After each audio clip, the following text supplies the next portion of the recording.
हमने पहली क्लास में समाजशास्त्र के अर्थ के बारे में बात की थी कि समाजशास्त्र को अलग अलग वैज्ञानिकों ने समाजशास्त्र को विज्ञान भी माना है, सामाजिक अंतःक्रियाओं का विज्ञान माना है, सामाजिक संबंधों का विज्ञान भी माना है।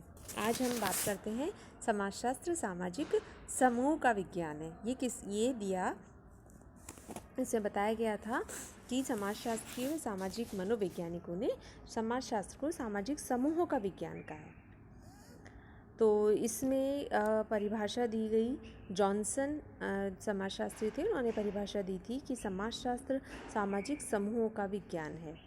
उसी तरह बोगार्ड्स ने अपनी पुस्तक सोशियोलॉजी में समाजशास्त्र को समूह के अध्ययन पर जोर देना बताया है कि समाजशास्त्र में हम समूह के अध्ययन पर जोर देते हैं। इसमें उन्होंने उदाहरण भी दिया, जैसे परिवार हो गया, पाठशाला, मंदिर, राष्ट्र आदि सामाजिक समूह हैं। किम्बॉल यंग ने समाजशास्त्र को बताया कि समाजशास्त्र समूह में मनुष्य के व्यवहार से संबद्ध होते हैं, कि मनुष्य के व्यवहार से जुड़े होते हैं। इसी प्रकार नोब साइमन फ्लेमिंग ने भी समाजशास्त्र समूहों में लोगों का वैज्ञानिक एवं व्यवस्थित अध्ययन बताया गया है। किम्बॉल यंग ने मनुष्यों के व्यवहार से संबंध बताया है। तो उपयुक्त परिभाषाओं से हम ये निष्कर्ष पर पहुंचते हैं कि समाजशास्त्र सामाजिक समूह का विज्ञान है, सामाजिक समूह का अध्ययन है। जब व्यक्ति एक दूसरे के संपर्क में आते हैं तो उनमें सामाजिक क्रिया होती है। सामाजिक क्रिया जब अनवरत होती है तो उससे सामाजिक समूहों का निर्माण होता है। अतः सामाजिक समूह अंतःक्रियाओं की व्यवस्था मानी गई है। समाजशास्त्र, अब नेक्स्ट हम बात करते हैं, समाजशास्त्र है संस्थाओं का विज्ञान। समाजशास्त्र संस्थाओं का विज्ञान है, ऐसा इंकल्स ने लिखा। उन्होंने बताया था कि दुर्खिम ने 1901 में संस्थाओं के विज्ञान के रूप में समाजशास्त्र को परिभाषित किया है। लेकिन इस स्वरूप में समाजशास्त्रीय विश्लेषण अधिक रूप से विकसित नहीं हो पाया, इसके आगे चर्चा नहीं हो पाई थी। लेकिन वर्तमान समय में वृहद स्तर के संगठनों के महत्व के बढ़ने से इस प्रकार के अध्ययन व अनुसंधान में पुनः रुचि में वृद्धि हुई है।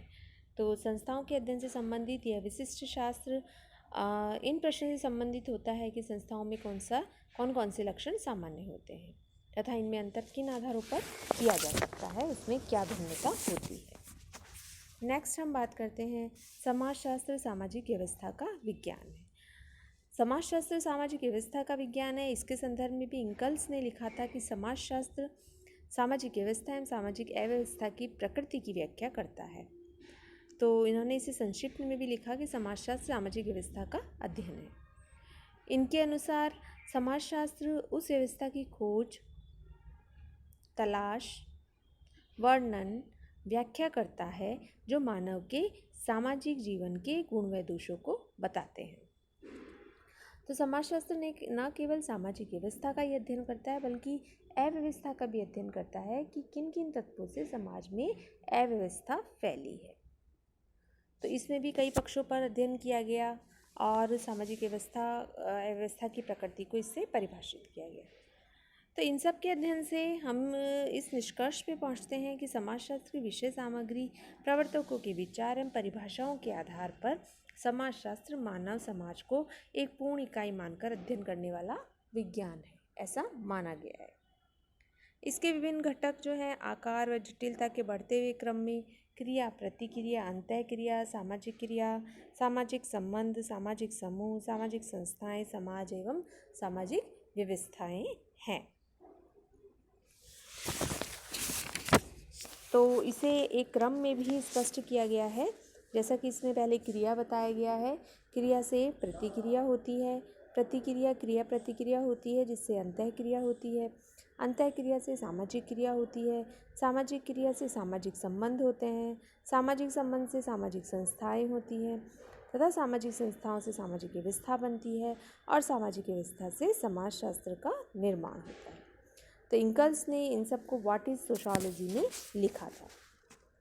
उन्होंने बताया था कि जब दो या दो से अधिक व्यक्ति परस्पर क्रिया व प्रतिक्रिया करते हैं, अंतःक्रिया बनती है, और जब दो या दो से अधिक व्यक्ति संपर्क करते हैं तो बार बार अंतःक्रिया करते हैं, तो उससे सामाजिक संबंधों का निर्माण होता है। जब सामाजिक संबंध बनते हैं तो दो या दो से अधिक व्यक्तियों में संबंध स्थापित होता है, तो सामाजिक समूह बनते हैं। समाज व्यवस्था का निर्माण अनेक व्यक्तियों के परस्पर संबंधों, अंतःक्रियाओं व प्रक्रियाओं से होता है। तो इस प्रकार सामाजिक व्यवस्था में सभी तत्वों का होना आवश्यक होता है। समाज सामाजिक संबंधों की जटिल व्यवस्था को कहते हैं। तो इस प्रकार क्रिया, प्रतिक्रिया, अंतःक्रिया, सामाजिक संबंध, समाज आदि सामाजिक व्यवस्था के आवश्यक तत्व हैं। सामाजिक संस्थाएं अपने विशेष रूप में सामाजिक व्यवस्थाओं में निहित होती है। अतः यह निष्कर्ष निकाल सकते हैं हम कि समाजशास्त्र सामाजिक अंतःक्रिया, सामाजिक संबंधों, मानव समाज, सामाजिक समूह, सामाजिक व्यवस्था तथा उसमें होने वाले परिवर्तनों का ही विज्ञान है। इस बात को इससे हम स्पष्ट करते हैं। नेक्स्ट हम अध्ययन करते हैं समाजशास्त्र की प्रकृति। तो इसका प्रकृति को समझने के लिए समाजशास्त्रियों ने तुलनात्मक घटक विधि बताई थी। तो जनसाधारण से लेकर वैज्ञानिक तक सभी सामाजिक विज्ञानों की प्रकृति का अध्ययन प्राकृतिक विज्ञानों की तुलना में करके करते हैं। तो समाजशास्त्र को समझने में केंद्र बिंदु यही है कि क्या समाजशास्त्र विज्ञान है, क्या समाजशास्त्र भौतिक विज्ञान के समान भविष्यवाणी करने में सक्षम है, क्या समाजशास्त्र के पास प्रयोगशाला है, क्या समाजशास्त्र के अध्ययन के परिणामों के आधार पर इसके सिद्धांत को वैज्ञानिक कहा जा सकता है, और क्या समाजशास्त्र के सिद्धांत वैज्ञानिक सिद्धांत हैं। इसके अध्ययन की पद्धति, तथ्य संकलन के साधन, तथ्यों का वर्गीकरण, सारणीयन, विश्लेषण आदि पूर्ण वैज्ञानिक है। तो क्या समाजशास्त्रीय सिद्धांतों तथा सामान्यीकरणों की जांच, पुनः जांच न्यूटन के गुरुत्वाकर्षण के सिद्धांत की तरह जब चाहे जब जहां चाहे तब की जा सकती है क्या? तो इन प्रश्नों का अध्ययन समाजशास्त्र के संदर्भ में करना आवश्यक होता है। समाजशास्त्र की प्रकृति का अध्ययन विज्ञान की प्रकृति पद्धति को आधार मानकर तथा समाजशास्त्र की विशेषताओं, तत्वों तथा लक्षणों व अध्ययन की प्रकृति का विज्ञान भी प्रकृति से तुलना करके किया जाएगा। तो प्राकृतिक विज्ञान की प्रकृति के बिंदुओं के आधार पर हम समाजशास्त्र की प्रकृति का अध्ययन निम्न बिंदुओं के आधार पर कर सकते हैं, जैसे पद्धति, अवलोकन, तथ्यों का वर्गीकरण, विश्लेषण, सारणीकरण, प्रकृति की सारणी, क्या है का अध्ययन, कारण संबंधों की विवेचना, सिद्धांतों का निर्माण, सिद्धांतों की स्थापना, सिद्धांतों की जांच, सिद्धांतों की सार्वभौमिकता। फर्स्ट हम बात करते हैं समाजशास्त्र की प्रकृति वैज्ञानिक पद्धति। तो समाजशास्त्र में समाज, सामाजिक संबंधों, सामाजिक व्यवस्थाओं, घटनाओं का अध्ययन वैज्ञानिक प्रकृति के अनुसार करता है।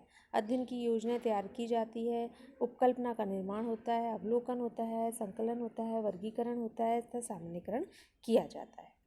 तो क्रमबद्ध व्यवस्थित रूप से किया जाता है। यही नहीं बल्कि समाजशास्त्रीय सिद्धांतों का निर्माण भी किया जा सकता है। नेक्स्ट हम बात करते हैं समाजशास्त्र की प्रकृति एवं अवलोकन।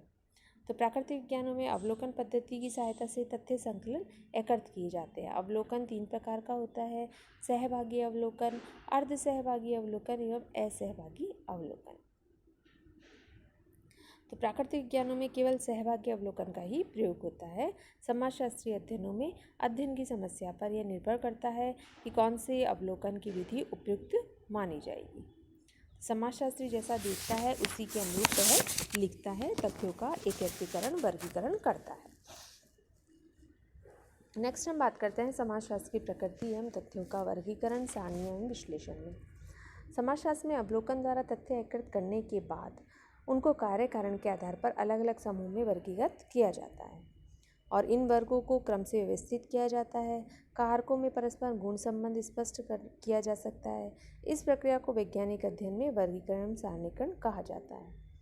तो इस प्रकार तथ्यों का वर्गीकरण, विश्लेषण, परस्पर संगठन स्पष्ट होता है। उनमें परस्पर गुण संबंधों का भी वर्णन किया जाता है। नेक्स्ट है समाजशास्त्र की प्रकृति एवं सारणीकरण। तो वैज्ञानिक अध्ययन का प्रमुख एवं अंतिम चरण सामान्यीकरण होता है। इसके प्रथम चरण में उपकल्पना का निर्माण होता है, उसकी जांच की जाती है एवं तथ्यों का सामान्यीकरण किया जाता है। समाजशास्त्रीय अनुसंधान में भी अंतिम चरण सामान्यीकरण ही होता है, जिसमें समाजशास्त्रीय एकल तथ्यों का वर्गीकरण, सारणीकरण करने के बाद निष्कर्ष निकालता है।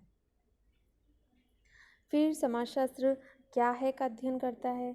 तो इसके संदर्भ में R.K. मुखर्जी ने what will it will be, इसमें समाजशास्त्र की वास्तविकता एवं सत्य को जानने के लिए 4 मौलिक जो प्रश्न थे उनके उत्तर घटना के अध्ययन में करें, जैसे क्या है, कैसे है, क्यों है और क्या होगा का अध्ययन किया जाता है इसके अंतर्गत।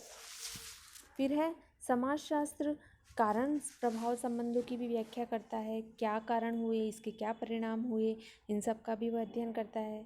समाजशास्त्र में सिद्धांतों का निर्माण होता है, इसमें उपकल्पना का निर्माण, तथ्यों का संकलन, वर्गीकरण, सारणीकरण, संगठन, विश्लेषण एवं व्याख्या की जाती है। फिर है समाजशास्त्री सिद्धांतों की जांच की जाती है। तो समाजशास्त्र में वैज्ञानिक पद्धति के आधार पर तथ्यों की सहायता से मास का वर्ग संघर्षण का सिद्धांत, सामाजिक परिवर्तन का उद्वास के सिद्धांत एवं नए सिद्धांतों का निर्माण किया जाता है।